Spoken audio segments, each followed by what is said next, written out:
Aloha, and welcome to Roy and Betty's Real Estate Corner. We're both here today, and it's somewhat a big day. It's a horrible day, 9/11. 9/11. Which, what a day in history. We talked about it pretty much driving over here, and once you get on that, you can't really stop.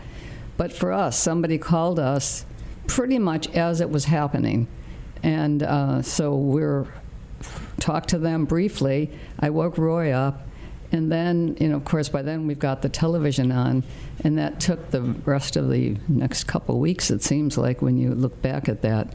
It was a horrible, horrible, the worst day. I still can't believe that that happened in the United States, which, in reality, we were very fortunate. Yeah. We were very, very fortunate. We were.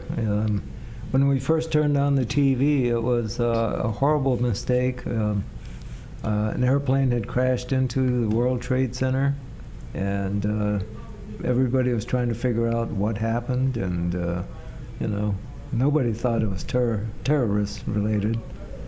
And No, there were so many things happening. And then shortly thereafter, the second plane hit, and that's when all the alarms went off. It wasn't an accident. Oh, one of my sisters was in New York at the time, and they saw it happen. And they saw, they saw the first and then saw the second plane. They saw the second kind of revving up just before it hit the tower, the second tower. But they saw the first, too. Yeah, right. They were actually, I think, on the New Jersey side. Right. And they were catching a ferry back to New York City. Right.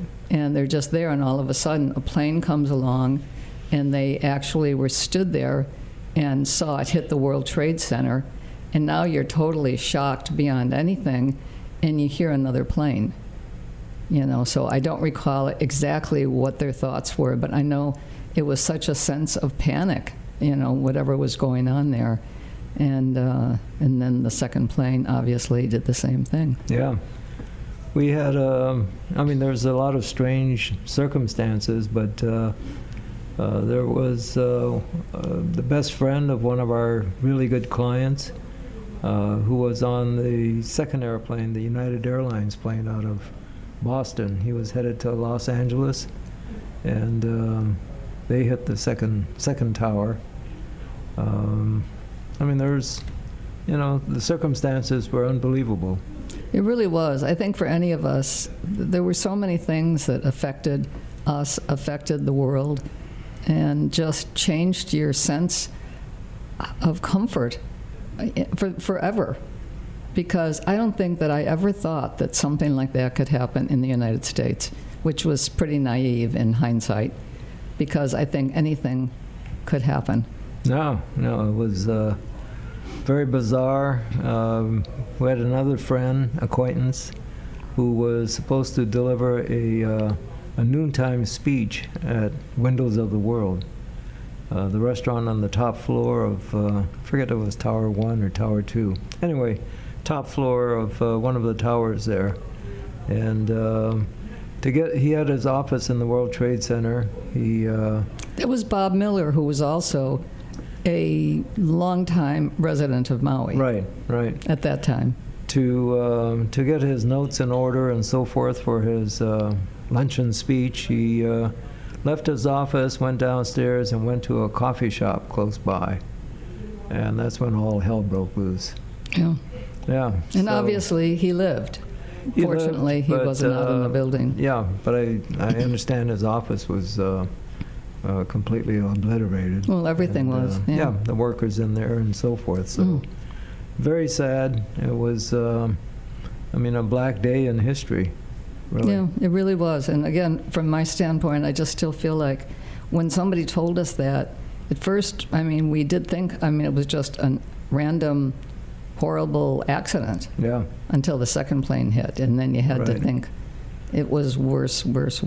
So I think, a good remembrance today would be just take a moment and bless those that perished and all those that are still suffering from the after effects. A lot of the first responders are still fighting the effects, cancer and so forth, from being involved in trying to save people. Very, very sad. And let's pray. I mean, really pray for everybody that this never, ever, ever happens again in the United States. Hopefully, or anywhere. in the world. Yeah. I mean, anywhere. Yes. Yeah, very sad. Very It sad. was. It's. Yeah. I could almost stop right now with our radio show just because it feels like there's nothing else to talk about, and yet there is. No, yeah. But I still feel so taken by that today once we woke up and realized it's 9/11. Right. It's kind of like them's fighting words. you And know? it's kind of funny. We got a call. We were supposed to close escrow on a lot at the plantation, and I got a call later that day from Japan. The buyer was from Japan, and his office was calling, and I thought, uh-oh, here comes a cancellation. And they were calling because they couldn't get the wire transfer through, because all the Fed Reserve banks had closed down, and no wires were coming in or going out from the Fed Reserve banks. And they were trying to wire the closing funds from Japan. So we were delayed on the closing on that, but interesting. But he is a great, great person and has done a number of things here in Hawaii. Yeah, and that particular client ended up buying the 2 golf courses at Kapalua, the village center, the maintenance facilities. He's done a lot for the community, put up 50 homes after the line of fire, 50 modular homes to house fire survivors, and he's done a lot for the community. He really has, all in all, Yeah. forever. But our first business transaction goes back to 9/11. That was such a hard, hard day. Yeah. Hard forever. I mean, because none of us ever forget it at all. Right. If I stop and think about 9/11, it will always just stop me for the moment. Yeah. And ironic is 911. Mm. Yeah. Yeah, it's I don't know. So what else today? Well, it's unfortunately we're still facing a water situation at Kapalua. The golf courses and the homeowners associations are reduced now to Tier 3 restrictions as far as watering. So 40% of your normal usage can be allotted to water golf courses, common areas of landscaping, and so forth. So it's still a battle. There's the lawsuit is still pending, of course, and we'll see what happens. But it's, Yeah, it is amazing right now the way that's all going, though, because yesterday again, there was a point that I would have been so sure we were going to have rain, some major rain at Kapalua. And there was nothing, I mean, except a tiny little drizzle. And then it seemed to stop. more of a mist. More of a mist. It Yeah. was really a horrible, So Hurricane Kiko it's failing us. is failing us Yeah. so far. Maybe we'll have something with the aftermath of it or something, Yeah. but no. And that'll be good enough. I shouldn't make a joke about a hurricane. No. Because, I mean, I did think that we would get some rain, and we had been following it closely, and we kind of knew that it wasn't going to hit us head on, that we'd have some rain, et cetera, et cetera. But then, all of a sudden, there was nothing, or there was drizzle. You'd get a little bit of drizzle, it was a little overcast, et cetera, but there was never enough rain to not No. go outside. Absolutely. So in the meantime, there's still a big question whether or not the Sentry Tournament of Champions will be played in January. And a lot of fingers are crossed. Hopefully the tournament is able to be played. Hopefully the plantation course can be restored to some kind of a playable condition. And Maui charities and the Maui economy will benefit. Well, right now, aren't they doing a thing where they're taking the water that would go to the bay course and putting it on the plantation? Pretty much, right? Pretty much. Which means, the bay course is probably going to have some big issues. But hopefully using the water normally for the bay course to irrigate the plantation course will help save the plantation course. Oh, I hope so. And, the big impact for Mr. Yanai, of course, the owner of the golf courses, he's very concerned, of course, not only for his golf courses, but also for the community. And he's very much community-minded. He is a staunch supporter of charities here in Maui in particular. And we hope the tournament comes off. You know, again, there's over $700,000 distributed to charities for this year's tournament. And hopefully at least that much next year if the tournament is held. And Yeah. many not-for-profit organizations are praying for the tournament to be held. Well, I think we've all got to pray for rain right now because we should be able to get some rain. And hopefully today, tomorrow, it just feels like we should have a fair amount. And anything will help. Anything will help us get past where we're at right now.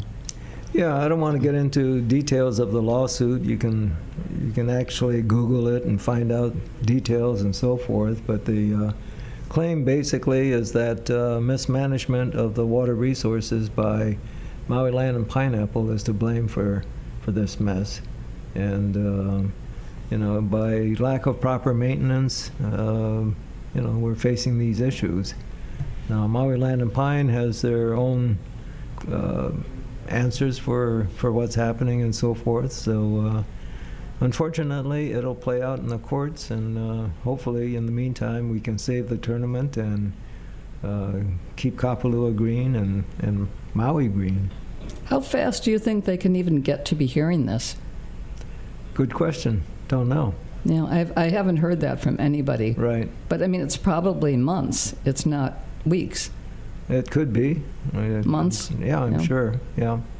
You know, And this could drag on and drag on. So pray for rain. I don't think we're pray going to for get rain, and you know that by some miracle we have adequate water resources, non-potable water resources, to be able to get the golf course back in shape. Yeah, it is funny, you know, with all the rain that we've had over the years, I don't think I've ever, living in Maui anyway, had to pray for rain. Yeah. You know, because you always got your fair share. It always happened. Well, the shame of it is, you know, the West Maui mountains are still getting a lot of rain. They're green. When you get down to the plains and the valleys, of course, they're not. But the mountains are still green in West Maui, so they're still getting a lot of water. So we just need to get it moved along. Just figure out transporting it. Mm-hmm. Yep. Well, so again, let's pray. Let's all pray that we can find a way and get things moving along. Amen. You know, just it's a tough situation. It's been really tough for everybody. And it couldn't be worse. I mean, there's so many people involved right now, so many people working to figure out the problem, and that have already figured out why it's happening. That makes it difficult for everybody that lives, works at Kapalua. It's really terrible. Right. And now both courses basically are closed, you know, because there's no way to water them, so they've closed everything down, which will help in the long run. The hope is, you know, by closing for 60 days and, you know, using water and very sparingly, I think there's some nitrogen-based fertilizer and so forth. They're trying to get it back. Well, again, I think everybody is concerned. I really give the owner of the golf courses a lot of credit for stepping up, closing them down, and trying to figure out a way that he can open up and have the tournament, because it really is important for the community. And it doesn't hurt him. You know, he didn't buy them as a real investment. I think he bought them because he wanted to be able to play golf whenever he wanted to play. Basically, yeah. Yeah, in a way, that's the truth. Yeah. And he's the greatest family. You know, we've been involved with him and his children and grandchildren now. Yeah. But it's such a great family. Historically, you know, buying a golf course is not a money-making venture. No. You know, it's it doesn't pencil out. It's not a solid investment. So you've got to look for other reasons to buy a golf course. So it's a tea time. Yeah. It's all about a tea time. Unfortunately, right now, the only winners are attorneys. And that's not to slam attorneys, but they're the only ones getting paid to work on this, and, you know. Well, they deserve it. I mean, they're working really hard on it, and I have the greatest respect for the law firms of everywhere. Yeah. And I think it's really huge. So whatever they're doing and whatever money they're making, good for them. They should. And hopefully they can stop this faster than we think they can. So that would really be a huge blessing. Yes, let's hope so. Bring on the rain. Right. What about real estate today? Yeah. Anything you can think of? Yeah. Well, Yeah. I mean, there's also another issue in real estate, and What's that's that? the lifting of the Minatoya Yes. ruling, where we won't go into detail. We did on the last show We could talk do a little bit bit. more about it, but basically it would be the banning of vacation rentals, short-term rentals in apartment zone properties. And that's become a big political football, really. Absolutely. I mean, my opinion, which I'm always try to not push too hard, You always but have I an really opinion. feel, Yeah. but I think that you just can't do this. I mean, that we as a state, as a county, allowed people that owned properties that were going to be almost impossible to rent and to pay the payments to rent them short term. And all of the management companies took those over, and they've been doing that for, 20 years or longer? Oh, more, yeah, Way more. than that. Sure. 40 years. So now, all of a sudden, everybody's on this kick that this is going to change all of the short-term rentals. Or, the long-term rental people would have so much more. But so many of these places don't really work for families. And I'd be talking families. Even couples, would be a short thing. But the couples typically can't afford to pay where these people are at in payments. So it's not fair to them. Now you pull the rug out from under them, you make the value go way down, and you don't allow them to do the rentals that they've always done. Yeah, a big argument, of course, for lifting this is besides long-term rentals, it's a big question as to whether or not the buyers of these condominiums in the past were ever going to live there part-time or use it part-time for friends, family, and so forth. And majority of people were. Absolutely. So an argument now is, well, people can go ahead and long-term rent these. They'll get a property tax break if you rent it for a year or more, which is nice, but still. Also takes money away from the county. Well, and it also prevents the owners from using the properties for, why they bought it in the first place.